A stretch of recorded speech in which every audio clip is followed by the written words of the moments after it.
Assalamualaikum warahmatullahi wabarakatuh. Ayah, bunda, dan teman-teman Cordova dimanapun berada, bagaimana kabarnya puasa hari ini? Mudah-mudahan Allah senantiasa memberikan kita kesabaran dan juga kelancaran dalam menjalankan ibadah puasa pada hari ini. Alhamdulillahirabbil alamin. Wa bihi nasta'in wa ala umurid dunya waddin wassalatu wassalamu ala asrofil anbiya'i wal mursalin wa ala alihi wa sahbihi ajma'in. Amma ba'd.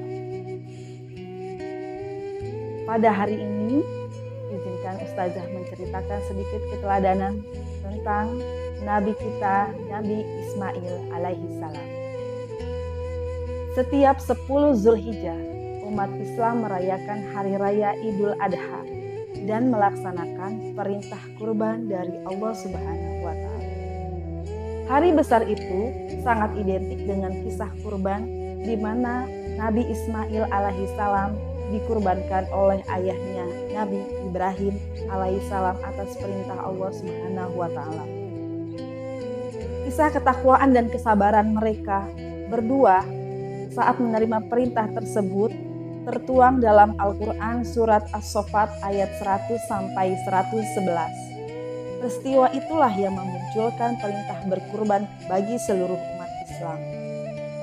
Sebagai seorang muslim, mengetahui dan menghayati cerita para nabi merupakan satu keharusan karena banyak hikmah berharga yang tersimpan sebagai keteladanan bagi umat Islam. Beginilah cerita secara singkat. Setelah diselamatkan oleh Allah Subhanahu wa Ta'ala dari peristiwa pembakaran Nabi Ibrahim yang dilakukan oleh Raja Namrud, Nabi Ibrahim memilih untuk berhijrah. Setelah sekian lama, beliau akhirnya bertemu dengan Siti Hajar dan memutuskan untuk menikahinya. Hasil dari pernikahan Nabi Ibrahim alaihissalam dan Siti Hajar adalah seorang putra yang diberi nama Ismail. Putra beliau inilah yang nanti akan diangkat sebagai nabi oleh Allah Subhanahu wa Ta'ala. Nabi Ibrahim sangat menyayangi Ismail dan mendidik putranya tersebut dengan amat baik serta berhati-hati.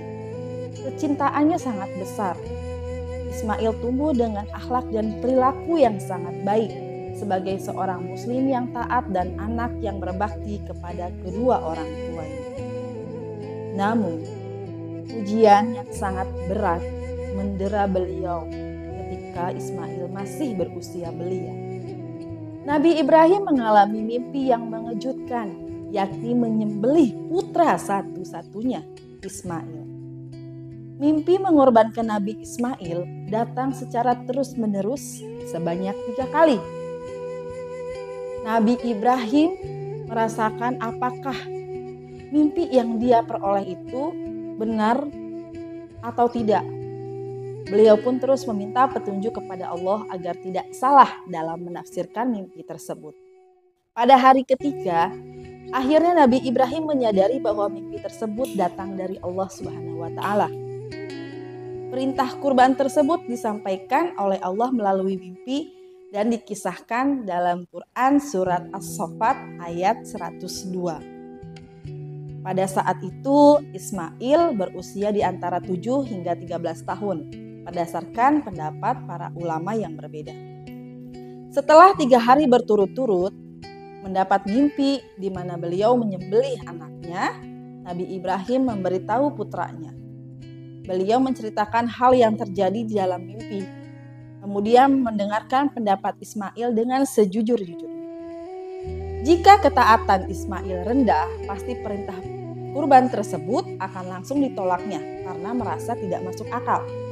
Tapi Nabi Ismail adalah orang yang memiliki keimanan yang sangat kokoh sehingga bersedia taat akan semua perintah Allah Subhanahu wa Ta'ala. Tanpa ragu sedikit pun, Nabi Ismail memohon kepada ayahnya untuk melakukan penyembelihan sesuai dengan mimpi yang diperoleh oleh ayahnya. Nabi Ibrahim sangat bangga atas ketaatan Ismail, namun tetap merasa sedih karena sebagai ayah yang mencintai putranya, hal tersebut maklum adanya. Sebagai seorang nabi, beliau sangat paham bahwa ini adalah perintah Allah yang harus dilaksanakan. Kesepakatan terjadi antara Nabi Ibrahim dan Ismail untuk melakukan penyembelihan yang Allah perintahkan. Beliau lalu membawa putranya ke Mina untuk melaksanakan perintah kurban. Ketika sampai lokasi, Nabi Ibrahim menyuruh putra kesayangannya untuk berbaring. Nabi Ibrahim sebenarnya sangat sedih. Ismail menyadari hal tersebut terjelas dari raut wajah beliau. Agar lebih memantapkan hati dan membuang kesedihan ayahnya, Nabi Ismail mengatakan kalimat yang tegas. Ia meminta ayahnya untuk mengencangkan tali pengikat agar ketika disembelih tubuhnya tidak banyak bergerak. Nabi Ismail juga meminta ayahnya untuk menggulung pakaian agar darahnya tidak mengotori dan menggerakkan pisau dengan cepat agar tidak terasa begitu sakit. Nabi Ismail menyadari betapa ikhlasnya dan tabahnya seorang Ismail yang umurnya masih sangat belia pada saat itu. Dengan berlinang air mata, beliau memantapkan hati untuk menyembelih anak kesayangannya. Sebelum mengambil pisau, Nabi Ibrahim terlebih dahulu mencium Nabi Ismail dengan penuh rasa kasih sayang. Kemudian menempelkan pisau tajam tersebut di leher Ismail. Pada saat itu Allah menunjukkan kebesarannya. Pisau yang tajam sama sekali tidak melukai leher Ismail. Padahal pisau itu yang digunakan oleh Nabi Ibrahim saat beliau membelah batu yang keras. Beliau terus mengulangi penyembelihan, namun tidak ada bekas pada leher Ismail. Lalu Allah menurunkan firman-Nya yang termuat dalam surat As-Saffat ayat 104 dan sampai 108. Allah hanya bermaksud untuk menguji Nabi Ibrahim dengan mengganti sesembelihannya dengan seekor kambing. Banyak yang berpendapat para ulama bahwa kambing tersebut merupakan kambing kurban yang disembelihkan oleh Habil atau dipersembahkan oleh Habil pada kisah Habil dan Qabil. Sembelihan dari Habil diangkat oleh Allah ke surga dan digembalakan di sana, kemudian diturunkan kembali untuk menggantikan Nabi Ismail. Lalu apa hikmah yang terjadi pada peristiwa penyembelihan Ismail oleh ayahnya Nabi Ibrahim? Yang pertama adalah kecintaan kepada Allah melebihi ego duniawi, di mana pengorbanan Nabi Ibrahim bersedia untuk menyembelih putranya itu dikalahkan oleh kecintaannya kepada Allah Subhanahu wa Ta'ala. Yang kedua adalah tingkat keikhlasan yang luar biasa.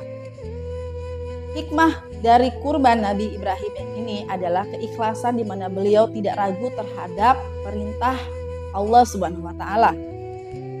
Mereka ayah dan putra yang menunjukkan sesuatu yang melampaui derajat ikhlas, di mana Nabi Ibrahim rela mengorbankan anaknya yang sangat dikasihinya untuk dipersembahkan kepada Allah. Begitupun Nabi Ismail yang rela dan ikhlas disembelih untuk menaati perintah Allah. Padahal beliau bisa saja menolak perintah tersebut. Yang ketiga, orang tua yang menjadi role model bagi anak, bagi ayah dan bunda. Kisah Nabi Ibrahim ini dan juga Nabi Ismail dapat dijadikan pelajaran untuk berusaha menjadi role model bagi anak-anak. Selama hidup, Nabi Ibrahim senantiasa memberikan contoh teladan yang baik kepada putranya. Tidak pernah berbohong, dapat diandalkan, amanah dan penuh dengan kasih sayang. Beliau tidak mengecewakan anaknya dan selalu mendidik dengan benar sesuai dengan ajaran Islam. Hasilnya, anaknya meniru perbuatan dan juga teladan yang diberikan oleh Nabi Ibrahim alaihissalam. Demikian kisah dari Nabi Ismail. Mudah-mudahan teman-teman Cordova di rumah dapat mengambil kebaikan-kebaikan yang ada pada kisah tersebut, di mana perintah untuk taat kepada orang tua dan juga taat kepada Allah Subhanahu wa Ta'ala. Demikian kisah yang Ustazah sampaikan.